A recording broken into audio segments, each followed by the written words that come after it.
Good afternoon, everybody. Wow, so glad to be with you today.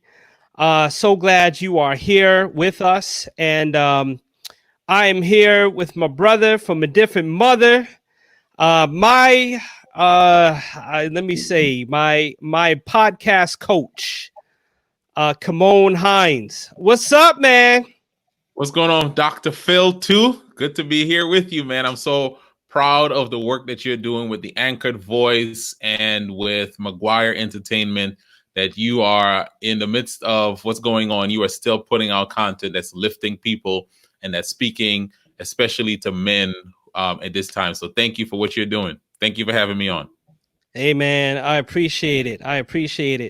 Oh, man, we are here, and we're just going to get started with our program and talk about the future. So in a few moments, we'll be right back.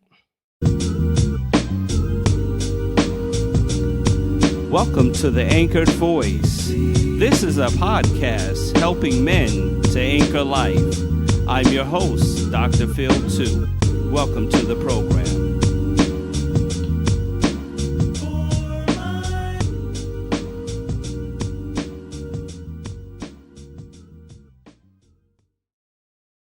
The Anchored Voice is sponsored by Full Circle Ministries.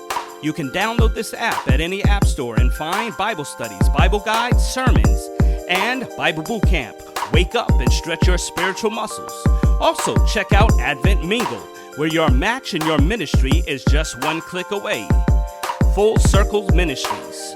You'll find your spiritual guide right here.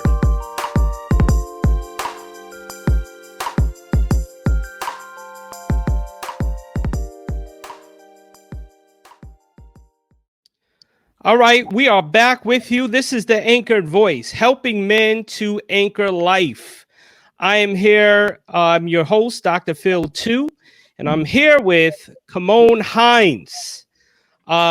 Listen, I don't even know where to start with who Kymone Hinds is. Entrepreneur, pastor, father entrepreneur, and the list goes on. He is also a career coach. How would we classify the coach? Lifestyle coach, career coach, entrepreneur coach?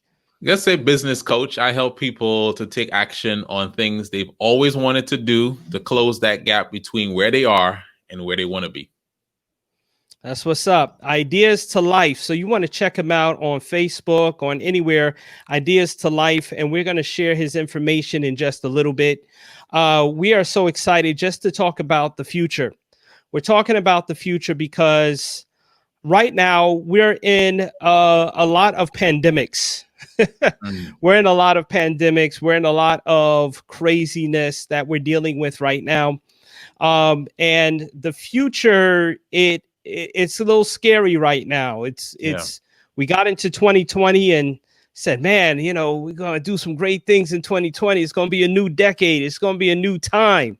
Yeah. But we were hit real hard. And, you know, the first time I was at the doctor's appointment for my son, and, you know, I saw people starting to wear masks. I was like, okay, why are they wearing masks? Everybody's in this waiting room wearing a mask. I said, let me put one on just in case. So I put one on and I posted it on Facebook. People kept telling me you're wearing the wrong mask. I'm like, what are you talking about? It's almost like people knew what was going on before I knew it. Yeah. And the next thing you knew, we were dealing with this whole thing with COVID-19.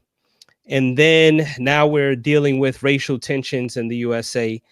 But we want to talk about the future because the future is very important to us. The future is very important to our children, our youth. Now you have 3 kids. I have 4.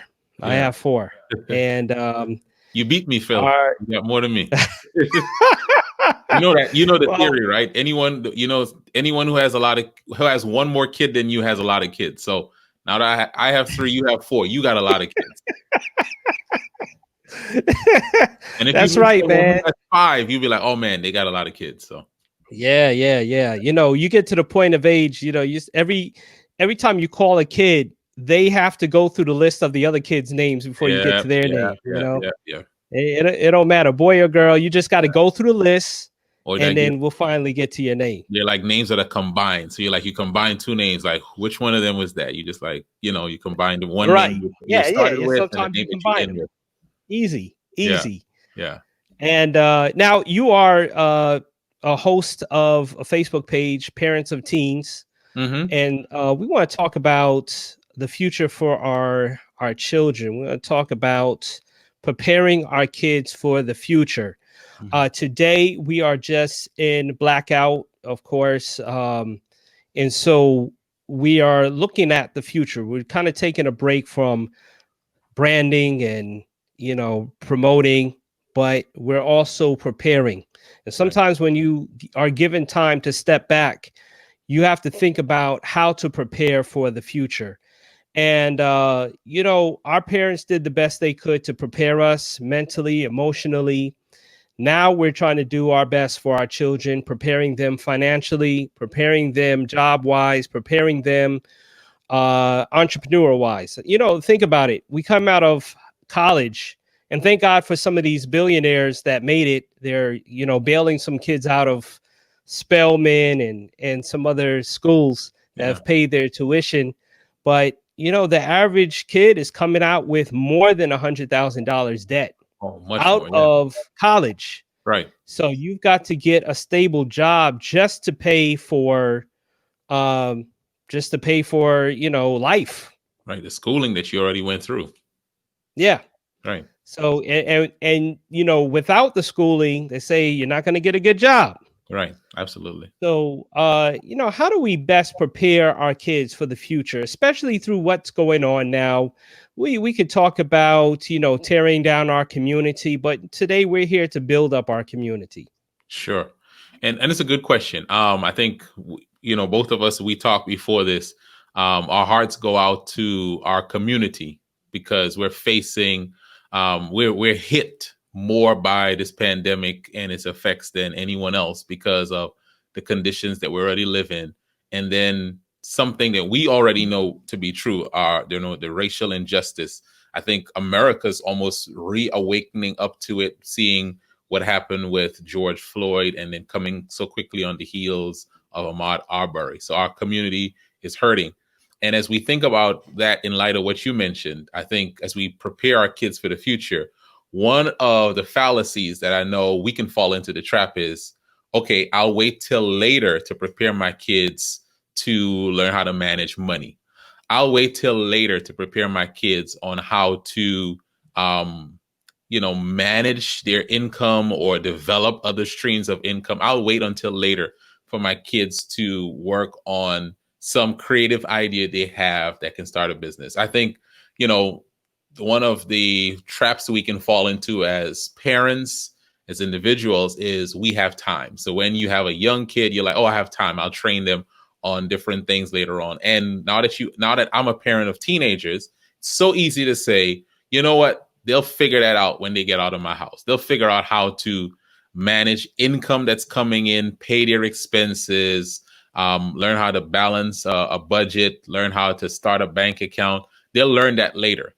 But what I have determined, my wife and I have determined, is our three teens that I have now, we want them to develop those skills now. And a part of doing that is helping them to start and to grow their own businesses so they can develop skills, so they can use their creativity, and so that they can even begin thinking about what they want to use out of this to build their future careers.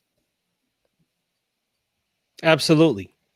And how best and well, let's start with age. What age should you start preparing your child for the future?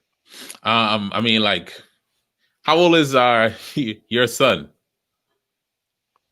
Oh man, he's in a couple of days he's going to be 6 months. 6 months. Yeah.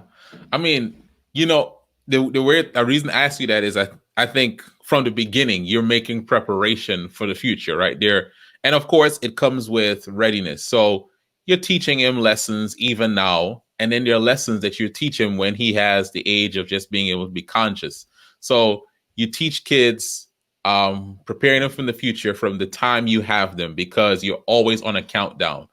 Now, understanding money, you can begin teaching them that even when they get to the point where they want their own things, they want to buy stuff. Okay, here's this amount of money. Let's kind of figure out, what are you going to do with this? You're going to give some, maybe you're going to save some in some, like piggy bank or whatever for later on. And then you can spend on what you want, and you begin teaching those lessons.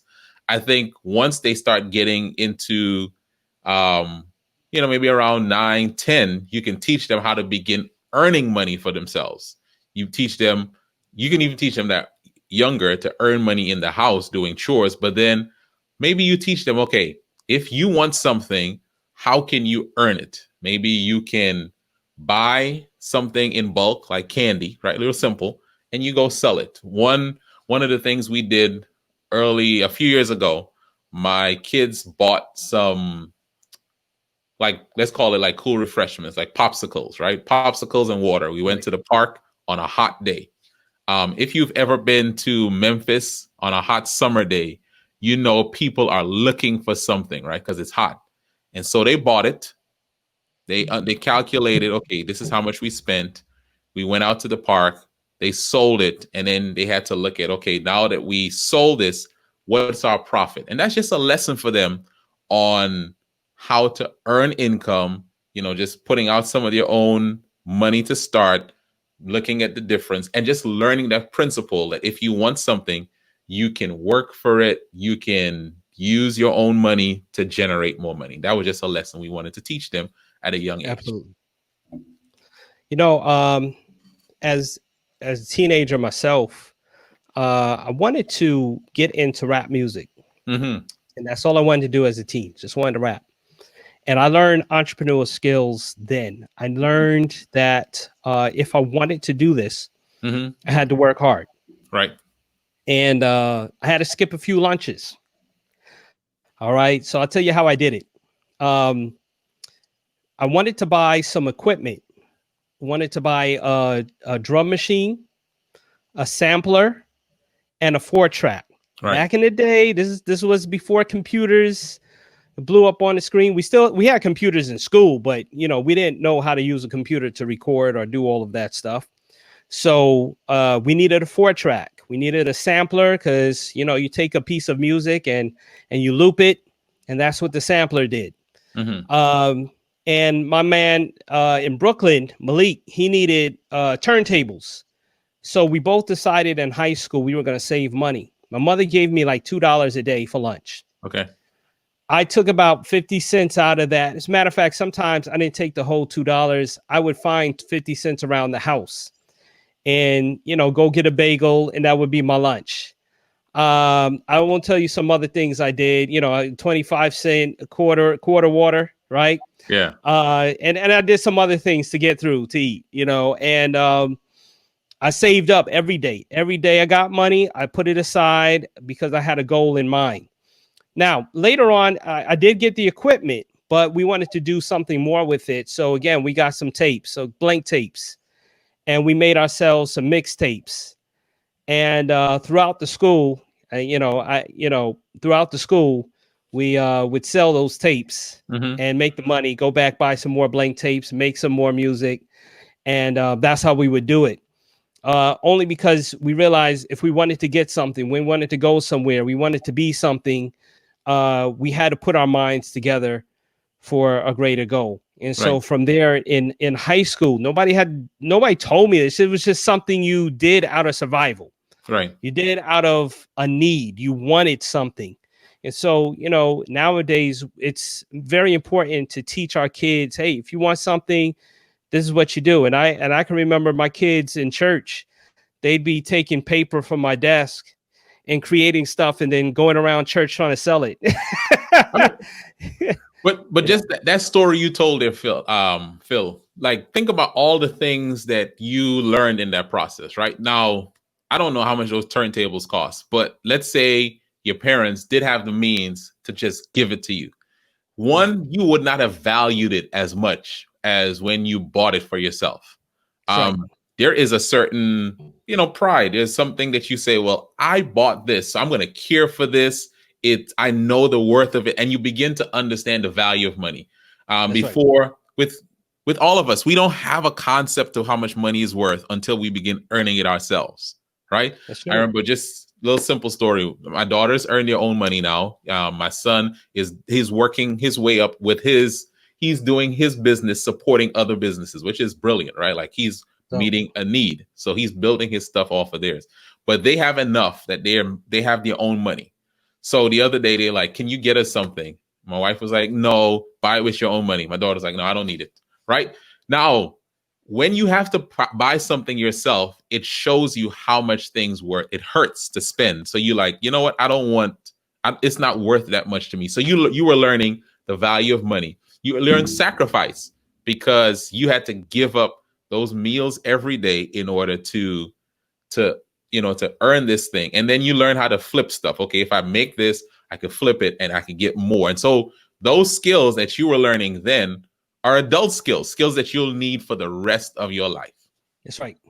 That's right.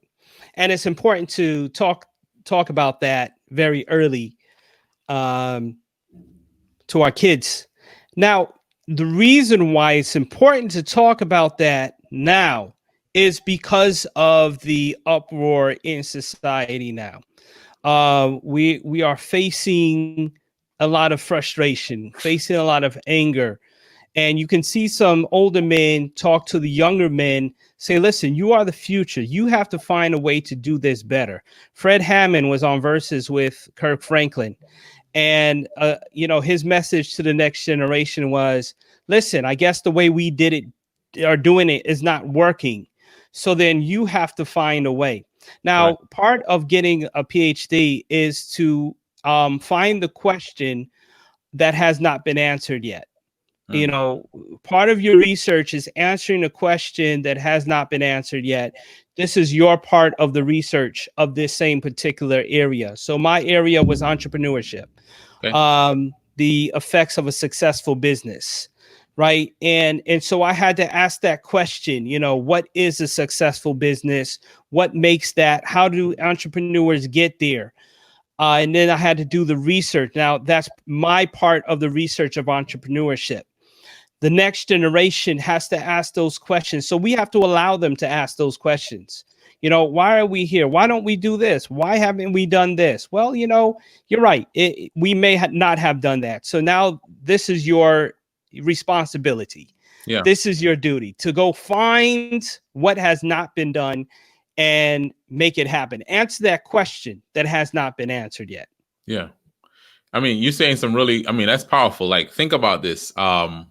The world that our kids are going to go out into when they leave our homes is not the same world that we entered into when That's we right. left our parents' homes.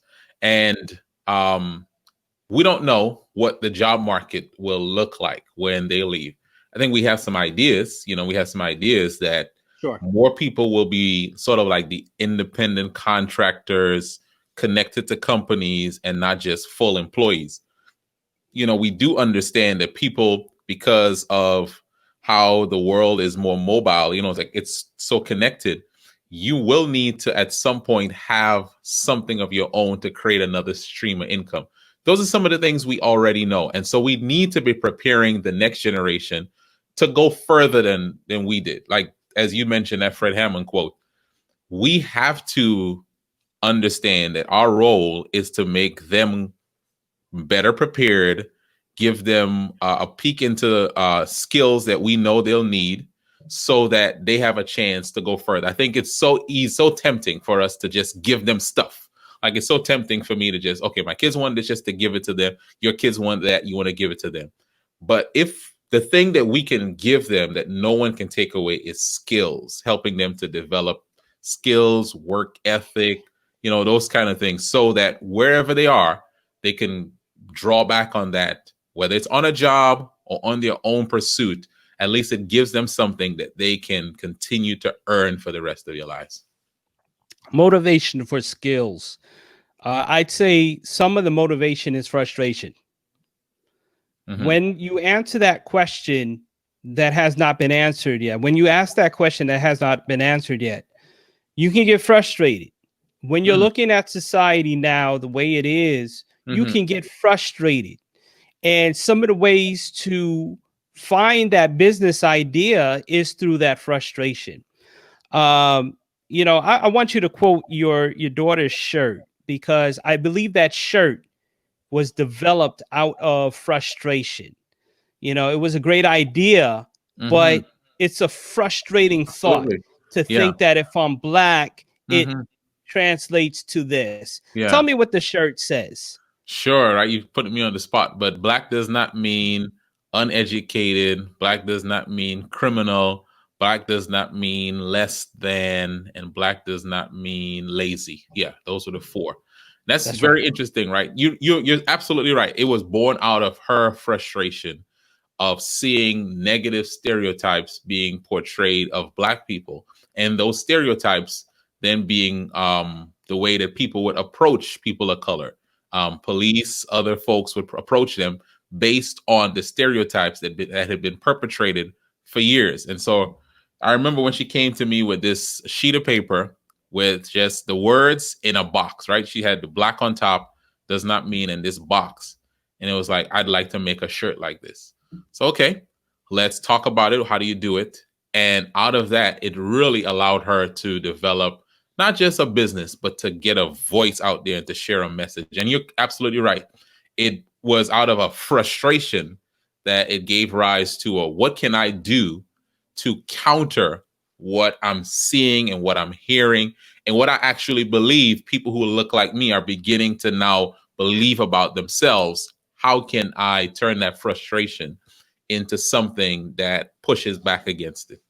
That's right. So frustration, if you're black, I mean, of course, this podcast is for everybody. It's not just Mm-hmm. one thing. But if you're a black person and you realize your frustration is a lot of black entrepreneurs are not getting the opportunities as others, then the question is, how do I create that opportunity? How do I rise above and help others rise above that? Maybe there is a good percentage of black entrepreneurs rising above. However, I still feel there is that, or you could just make it general as an entrepreneur. There is not enough entrepreneurs in this field. Mm-hmm. There is not enough products in this field. Mm-hmm. That becomes your idea. That becomes your frustration. Now, as you and I were talking about this podcast, um, you had to ask me the question, well, what is your passion? Mm-hmm. And one of the answers I gave you said, well, I feel like Mm-hmm. men need some help Yeah. dealing with anger. Men need help dealing with resentment. Men need help moving forward. And actually, you helped me with the slogan, helping men to what? Anchor. And, we developed the theme, Anchored Voice. We developed the theme, helping men to anchor life. Why? Because I feel that as a man, I can get frustrated. Mm-hmm. And I'm not okay as a man most times. I'm not Mm-hmm. okay with the status quo. I'm not okay with where my life is sometimes. And I want to see it get better. I want to see my emotions get better. I want to see my anger be improved. I want to see my business go further. And but it comes out of frustration. It comes out of the idea, comes out of what has not been done yet, or what has been done but not in my neighborhood or in my field. And businesses can come out of even similar ideas. So Yeah. for instance, you might like yogurt, and you can ask yourself, how many yogurt shops are there? But how many yogurt shops have opened up so far? I mean, you can name them, one after the other, and you'll find that they're all successful in some way. So you have to decide, hey, listen, this is how I'm going to do it, but this is how my brand is going to be. Right. This is what I'm offering the community. I'm offering this type of yogurt to this type of community, and that's how I'm going to reach out. Something you're saying there, right? And just going back to the example, we're preparing our kids for the future, and one of the things we can help them to see is a need that they have, an area of frustration, if it is one that is shared by others, is a potential opportunity.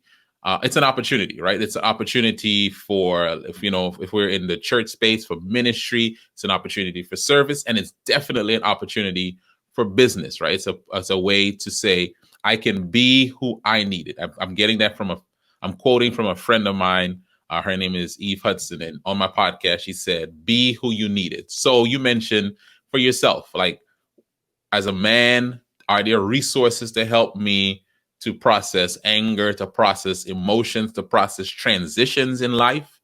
And if there are, if no one else is speaking to this, or we don't have many people speaking to this, I now have an opportunity to not just create something for myself, but create something for others who are facing the same challenge. So others who might be dealing with issues of injustice, other entrepreneurs who are dealing with issues of lack of access to, knowing what to do, where to go, how to go about things.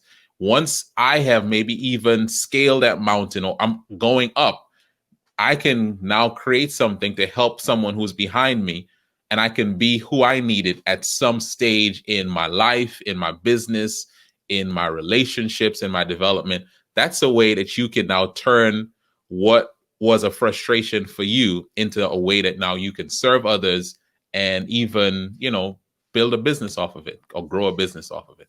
Now, let me translate what you're saying, serving others. It means helping people solve a problem.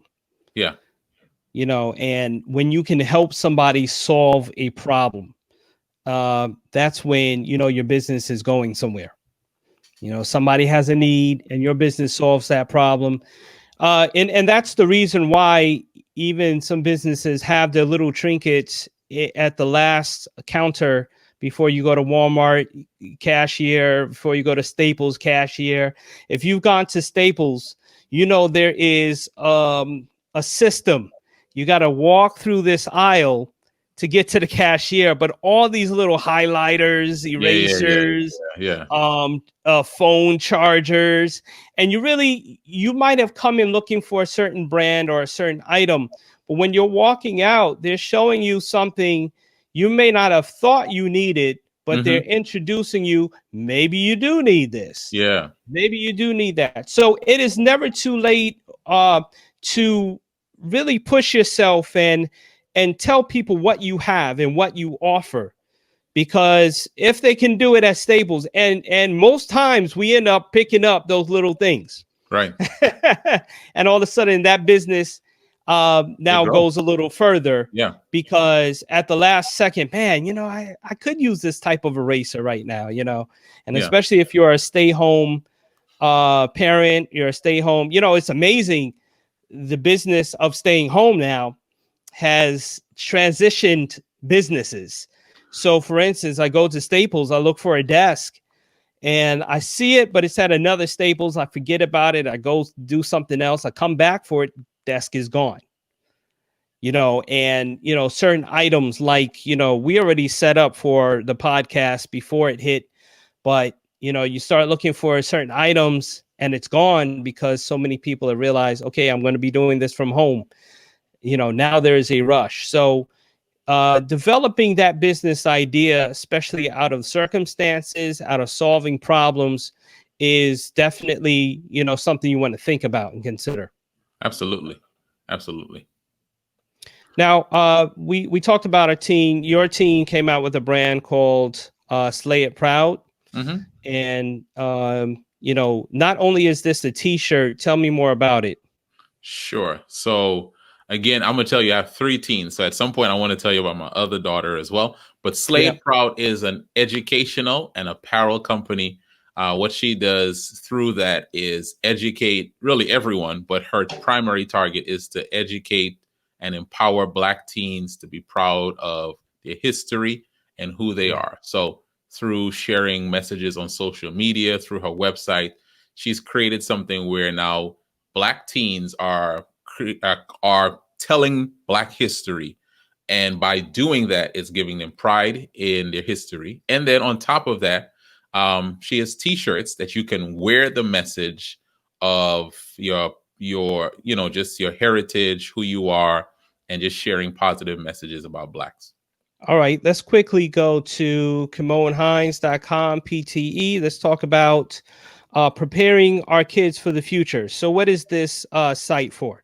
Sure. So this is a Facebook group that I started. It's fairly new. So if you're a parent of a teen who is interested in entrepreneurship, interested in starting something of your own, you want to join in now, because we have a lot of things that we're going to be continuing to add. And it's not a huge group you're going to get lost in. It's a group where you're going to be nurtured. We're going to be empowering you.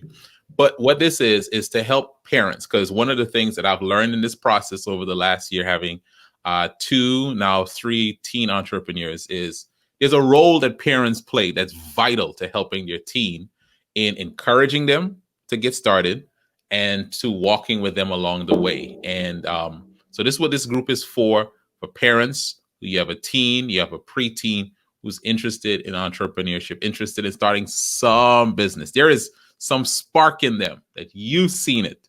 You want to encourage them in that. That's what this group is for. I'm going to steal an extra minute. Let's talk about your other daughter and your son's business real quick. Sure. Let's just mention it. Sure. My youngest, who is actually the one who started her business first at 12, saw a need for press-on nails. Just a real funny story. I told her she couldn't get her nails done. Right. That was me. I was that dad. And she was doing all this research on it. And when I finally said, okay, you can, she was at the point where she wanted to not just get her nails done, but make them so that busy women didn't have to go to the nail salon, but they can order these nails, put them on, they have a whole kit, and you look like you just got a manicure. Well, things have really taken off for her in the midst of this pandemic, because people can't go to the nail salon, or they couldn't go. And so business took off for her. So give us the site for that one. SlayAllDayNails.com. SlayAllDayNails.com. All right. Oh, wow. All right. You listening, audience, SlayAllDayNails.com. So, and I know, since the Anchored Voice is for men, primarily for men, I know ladies are watching this as well. But guys, it's a good gift to get for the lady in your life, right? Just to hey, listen, I'm listening. I'm listening myself. Yeah. All right. Now your son, he has a business. Yeah, he's a technology guy, and I'm glad you asked me this, because every teen, every person isn't an out front person. There's some people who are, I'm going to work behind the scenes. And so my daughter does videos every week. Well, somebody is shooting those videos and editing those videos. Someone is producing those videos. That's what he is doing. And he is building that up through supporting now these other teen entrepreneurs in their video work. And as he's building his skills, that's something he is going to be offering beyond just them. He's going to be offering it to other people. So that's him. Okay. All right. And does he have a site or a name yet? No site yet. We're working on that. Yeah. All right. Kymone and Sons. All right. There we go. That's awesome. Again, we're just talking about ideas to life. We're talking about preparing our kids for the future, preparing our children, especially our boys.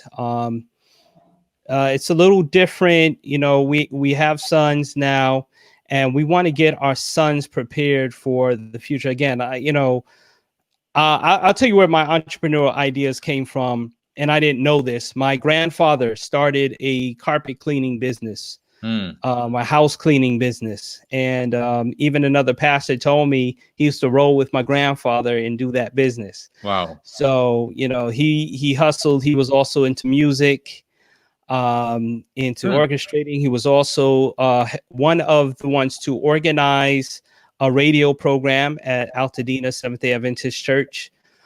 He's actually featured in We Have Tomorrow by Louis B. Reynolds. It's under Ray Stone, but his name was Roy Stone. And by the time he came close to the end of his life, he had accomplished getting his PhD. Well, from Ohio State University. And you're following his legacy. Following his legacy. So, I get a little bit from that. My sister gets it from that. We've just learned how to be innovative, creative, and just trying to use all of our creativity to be productive and to push ourselves forward. Absolutely. So want to thank you, Kymone. This will not be the last show we do together. Okay. But we want to just give everybody a little pause, a little break in what's going on today, and just talk about the future. You know, although we go through frustrating moments, we go through times where it's just it gets insane, the world gets insane. We've still got to anchor through this life. We've still got to anchor through hard times and anchor through. That's what the anchor is all about. The anchor drops in the water no matter how rough the current is, no matter how the tides are going. That anchor keeps the boat in its place. Mm-hmm. And so no matter how life gets, no matter how rough these currents are, this is a podcast to help us anchor life, to keep life steady, kind of not float away with anger, not float away with frustration, but be steady and be strong through the time. And once you see how you have been able to conquer that, you will be able to come up with more ideas. You'll be the one to come out on top, to come out more successful as times go by. So want to thank our guest, Kymone Hinds. This is the Anchored Voice, helping men to anchor life. Thank you for watching our podcast, everybody.